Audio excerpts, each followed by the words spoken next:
बहुत बहुत स्वागत है आप सभी का आपके अपने YouTube channel Shukla study point में। मैं शिवम शुक्ला आप सभी दोस्तों का हार्दिक स्वागत करता हूं। दोस्तों आपको बता दें कि जो है डॉक्टर राम मनोहर लोहिया अवध विश्वविद्यालय में इस समय पेपर चल रहे हैं और उसका पेपर हुआ किस यूनिवर्सिटी का, ये है डॉक्टर राम मनोहर लोहिया अवध विश्वविद्यालय का।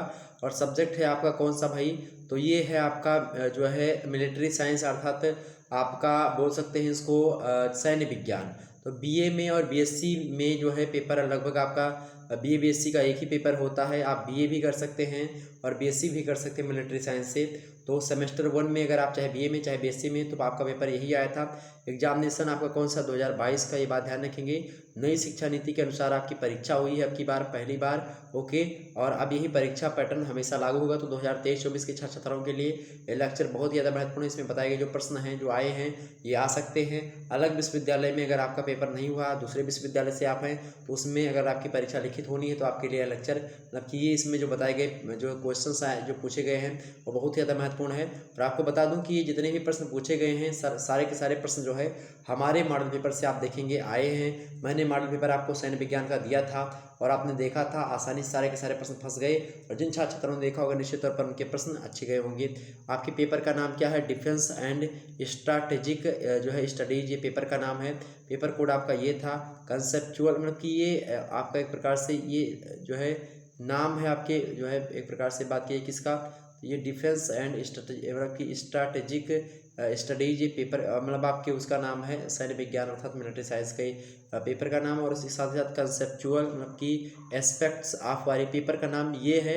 और सब्जेक्ट का नाम ये, विषय वस्तु का नाम है डिफेंस एंड स्ट्रैटेजिक जो है स्टडीज रख दिया गया है। नहीं, इसी को सैन्य विज्ञान मिलिट्री साइंस के नाम से जाना जाता है। ओके, टाइम आपको 3 घंटे का दिया गया था। मैक्सिमम मार्क्स आपके 75 नंबर के थे। आप देखेंगे यहाँ पर नोट में क्या लिखा हुआ है, attempt all sections as per instructions, अर्थात सभी खंडों के उत्तर निर्देशानुसार दीजिए। ऐसे ही आपकी भी परीक्षा में पूछे जाएंगे। और आपको बता दूं कि अभी रात के 8 बजे से क्लास किसकी होनी है, हिंदी साहित्य की क्लास होनी है, जो कि बहुत ही ज़्यादा महत्वपूर्ण है। तो इस क्लास को देख लीजिएगा, रात के 8 बजे वाली क्लास को, बहुत ज़्यादा महत्वपूर्ण है। आपको बता दें हिंदी साहित्य का रामबाण है वो, तो उस वीडियो को अवश्य देख लीजिएगा, बहुत ज़्यादा महत्वपूर्ण है। आप देखेंगे सेक्शन ए और बी सी तीनों खंडों में पेपर बटा हुआ होता है। और ऐसे ही सारे के सारे प्रश्न मतलब कि पत्र आएंगे सभी सब्जेक्ट के। ओके, ऐसे ही आपके जो है सबसे पहले आप देखेंगे वेरी शॉर्ट आंसर टाइप आप क्वेश्चन पूछे गए थे आपको खंड सा से, मतलब खंड आ से, अति लघु उत्तरीय प्रश्न। देखते हैं इनमें जो है इंस्ट्रक्शन क्या दिया गया था कि attempt all questions, give answer of each question in about 500 मतलब कि 50 वर्ड्स। सभी प्रश्न के उत्तर दीजिए। प्रत्येक प्रश्न का उत्तर लगभग आपको कितने शब्दों में होना चाहिए, तो 50 शब्दों में होना चाहिए, ये बात है। और एक प्रश्न का उत्तर आपको मतलब करेंगे तो आपको 2 नंबर मिलेगा, 50 शब्दों में आपको उत्तर लिखना है। 10 प्रश्न आपको करेंगे तो 20 नंबर कुल मिलाकर के आपको मिलेंगे, ये बात ध्यान रखेंगे। चलिए देखते हैं कैसे कैसे प्रश्न आपकी परीक्षा में आए थे। पहला प्रश्न देखिएगा, पहला प्रश्न कौन सा पूछा गया था, अंग्रेजी और हिंदी दोनों में आपका पेपर छपता है, ये बात आप ध्यान रखेंगे। पहला प्रश्न क्या है पूछा गया था कि डिफाइन द फॉलोइंग वर्ड्स, मतलब कि वर्ड्स अर्थात निम्नलिखित शब्दों को परिभाषित कीजिए। अब इसमें देखेंगे पहला प्रश्न, सभी शब्दों को परिभाषा को लेकर के आपसे प्रश्न पूछा गया।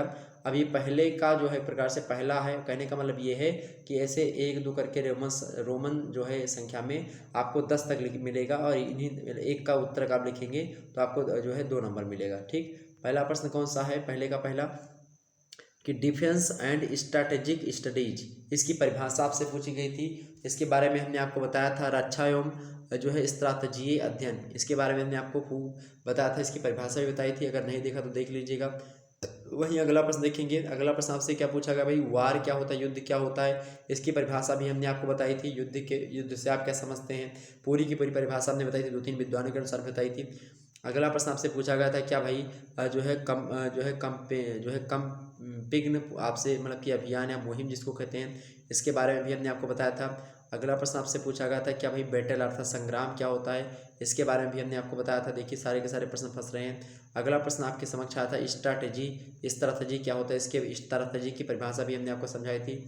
ठीक, अगला प्रश्न मतलब रणनीति जिसको कहते हैं, स्ट्रैटेजी को रणनीति कहते हैं, तो इसको भी हमने बताया था। अगला प्रश्न आपसे सिक्योरिटी सुरक्षा क्या होती है, इसकी परिभाषा दीजिए, इसको भी हमने बताया था। वहीं अगला प्रश्न आपकी परीक्षा में पूछा गया था डिफेंस क्या होता है, प्रतिरक्षा, इसके बारे में भी हमने परिभाषा इसकी बताई थी। मॉडल पेपर में सारे के सारे प्रश्न आपको मिल जाएंगे। अगला प्रश्न देखिएगा आपसे है क्या, समरी की अर्थात टैक्टिक्स, ये भी मोस्ट इंपॉर्टेंट प्रश्न है, एग्जाम्स में आ सकते हैं। 2022 की परीक्षा तो हो गई, लेकिन 23 वाली परीक्षा में आ सकते हैं, और जिनकी परीक्षा अभी नहीं हुई, लिखित होनी है, उनमें आ सकते हैं सारे के सारे प्रश्न। अगला प्रश्न से कि लखनऊ विश्वविद्यालय में ये परीक्षा मतलब क्या आ सकते हैं। अगला प्रश्न है और भी तमाम सारे विश्वविद्यालय हैं जैसे जिनकी परीक्षा लिखित होनी है, जैसे कि सिद्धार्थ यूनिवर्सिटी की लिखित होगी, ऑब्जेक्टिव होगी, शायद मुझे कंफर्म नहीं है, लेकिन हाँ जैसे भी होगी। अगर पेपर आपका 3 घंटे का होगा, अगर आपके जो है उसमें जो भी आपकी यूनिवर्सिटी की जो है ऑफिशियल वेबसाइट पर जो आपकी नोटिस आएगी परीक्षा संबंधित टाइम टेबल आएगा, और टाइम टेबल आएगा, उसी टाइम टेबल में लिखा होगा अगर परीक्षा का समय आपको 1.5 घंटे का दिया गया है तो परीक्षा आपकी ऑब्जेक्टिव होगी, 1.5 घंटे का समय नहीं दिया गया, 3 घंटे का दिया गया तो आपकी परीक्षा लिखित होगी। ओके, प्रश्न क्या पूछा गया था अगला कि प्रिंसिपल्स ऑफ वार अर्थात युद्ध के सिद्धांत, इसके बारे में भी हमने आपको बताया था। अगला प्रश्न देखिएगा, प्रश्न पूछा गया था लिमिटेड वार, ये भी प्रश्न इंपॉर्टेंट है, आएगा था सीमित युद्ध क्या होते हैं, मोस्ट इंपॉर्टेंट। 10 के 10 प्रश्न आप देखिएगा, यह लघु उत्तरीय के आए थे। अगला देखिए सेक्शन बी में कैसे कैसे प्रश्न आए थे। सेक्शन बी की बात की जाए तो खंडबाज जिसको हिंदी में कहते हैं, शॉर्ट आंसर टाइप क्वेश्चन इसमें रखे गए थे, अर्थात लघु उत्तरीय प्रश्न के उत्तर आपको देने थे। एक प्रश्न का उत्तर आप देखेंगे यहाँ पर नोट पर कैसे क्या लिखना है। नोट में आपको क्या मिलेगा भाई, नोट में आप यहाँ पर देख सकते हैं लिखा है कि attempt any 5 questions, give answer of each question in about 200 words. Okay, Hindi में देखिए अगर इसको तो कहेंगे क्या कहेंगे, इन्हीं 5 प्रश्न के उत्तर दीजिए, प्रत्येक प्रश्न का उत्तर लगभग कितने शब्दों में होना चाहिए, 200 शब्दों में होना चाहिए। एक प्रश्न का अगर आप उत्तर देंगे तो आपको 7 नंबर मिलेगा, इस प्रकार से 5 प्रश्न के उत्तर पर आपको 35 नंबर मिल जाएंगे। ओके, चलिए देखते हैं। दूसरा प्रश्न है अर्थात पहला प्रश्न है लघु उत्तरीय का, दूसरा प्रश्न पूरे के पूरे पेपर का। प्रश्न क्या है कि एक्सप्लेन द मॉडर्न वेलफेयर, आधुनिक युद्ध कला की व्याख्या कीजिए। मोस्ट इंपॉर्टेंट प्रश्न है, इस प्रश्न की व्याख्या भी हमने करी थी और ये प्रश्न हमने लघु उत्तरीय में भी रखा था। अगला प्रश्न आपके समक्ष है डिस्क्राइब द गोरिल्ला जो है वारफेयर, ये भी हमने आपको बताया था, गोरिल्ला युद्ध पद्धति का वर्णन पूरा का पूरा बताया था, छापामार युद्ध नीति, गोरिल्ला युद्ध। ओके, सातवां देखिए, चौथा नंबर प्रश्न देखेंगे define the concept of psychological welfare, मतलब कि वारफायर मतलब कि वारफेयर, ये भी हमने आपको बताया था। मनोवैज्ञानिक युद्ध कला की अवधारणा को परिभाषित कीजिए, मनोवैज्ञानिक युद्ध क्या होता है इसको भी हमने आपको समझाया था। अगला प्रश्न आपके से पूछ लिया गया, देखिए कि right a note on economic जो है वारफेयर, आर्थिक युद्ध पर टिप्पणी, ये भी हमने बताया था। देखिए सारे के सारे प्रश्न हमने बताए थे। अब सोचिए कि सारे के सारे प्रश्न आ रहे हैं, तो इसी प्रकार से आपके तमाम सारे सब्जेक्ट जो लगे हुए हैं उनमें भी आपके सारे के सारे प्रश्न फंसेंगे हमारे मॉडल पेपर से। तो आप विश्वास मान करके सारे के सारे प्रश्नों को पढ़ें और रट लीजिएगा सभी, मतलब कि सभी प्रश्नों के उत्तर अगर आपको मिल जाते हैं आपकी सीरीज में तो पढ़िए, बाकी सारे कुछ ना कुछ लगभग अति लघु उत्तरीय के सारे उत्तर मैं बता देता हूँ अधिकतर मॉडल पेपर में आपको। देखिए अगला प्रश्न छठवां नंबर कि what do you understand by nuclear welfare, discuss कीजिए। मतलब कि नाभिकीय युद्ध के बारे में भी हमने आपको रखा था मॉडल पेपर में ये प्रश्न, नाभिकीय युद्ध से आप क्या समझते हैं विवेचना कीजिए। मोस्ट इंपोर्टेंट देखिए सबका सब आ रहा है। अगला प्रश्न देखेंगे, सातवां नंबर प्रश्न आपसे पूछा गया क्या कि explain the concept of deterrence, क्या डिटरेंस अर्थात भयादोहन अर्थात भयारोपित की अवधारणा को स्पष्ट कीजिए, ये भी बढ़िया प्रश्न है, हमने इसको भी साथ रखा है हमारे पेपर में, देख लीजिएगा एक बार। अगला प्रश्न है आपके समय 8वां number, what is the importance of chemical and biological welfare in modern welfare, अर्थात रासायनिक जैविकीय जो है युद्ध का अनुपातिक मतलब कि आधुनिक युद्ध में क्या महत्व है। मोस्ट इंपोर्टेंट प्रश्न है, इसको भी शायद हमने रखा था जैविक युद्ध वाला। अगला प्रश्न है what do you understand by total war, discuss अर्थात पूर्ण युद्ध से आप क्या समझते हैं स्पष्ट कीजिए। मोस्ट इंपोर्टेंट प्रश्न, तो ये सारे के सारे प्रश्न थे आपके सेक्शन बी से। अब सेक्शन सी की बात की जाए तो खंडसा कहा जाता है इसको, long answer type of question अर्थात दीर्घ उत्तरीय प्रश्न इससे पूछे आने हैं। ओके, एग्जाम्स में नोट में क्या लिखा रहेगा यहाँ पर आपके हर पर्चे में, क्या अटेम्प्ट एनी 2 क्वेश्चंस इन मतलब कि गिव आंसर इन मतलब of each question in about 500 words, एक प्रश्न का उत्तर अगर आप करेंगे तो 10 नंबर आपको मिलेंगे, ये बात ध्यान रखेंगे। यहाँ पर देखेंगे किन्हीं 2 प्रश्नों के उत्तर दीजिए, प्रत्येक प्रश्न का उत्तर लगभग 500 शब्दों में होना चाहिए। ओके, 10वां नंबर प्रश्न देखेंगे, प्रश्न है कि राइट एन एसे ऑन जो है क्लाउसेविट्ज कॉन्सेप्ट ऑफ मतलब Clausewitz concept of war and its relationship which politics strategy and जो है टैक्टिक्स, अर्थात जो है क्लॉज़विट्ज की युद्ध और उसका राजनीति से संबंध, कूट योजना तथा समर यंत्र की अवधारणा पर एक निबंध लिखिए। मोस्ट इंपोर्टेंट प्रश्न है, एग्जाम्स में आगे भी आ सकते हैं ऐसे प्रश्न, तो आप लोग इन प्रश्नों को जरूर देखेंगे। अगला प्रश्न 11वां नंबर प्रश्न है कि explain in brief the concept of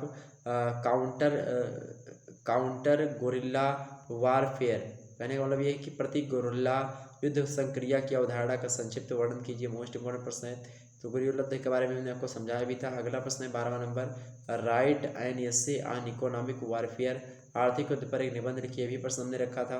अगला प्रश्न देखिएगा, 13वां नंबर प्रश्न पूछा गया कि right short notes on any two of the following, अर्थात निम्नलिखित में से किन्हीं दो पर संक्षिप्त टिप्पणी लिखिए।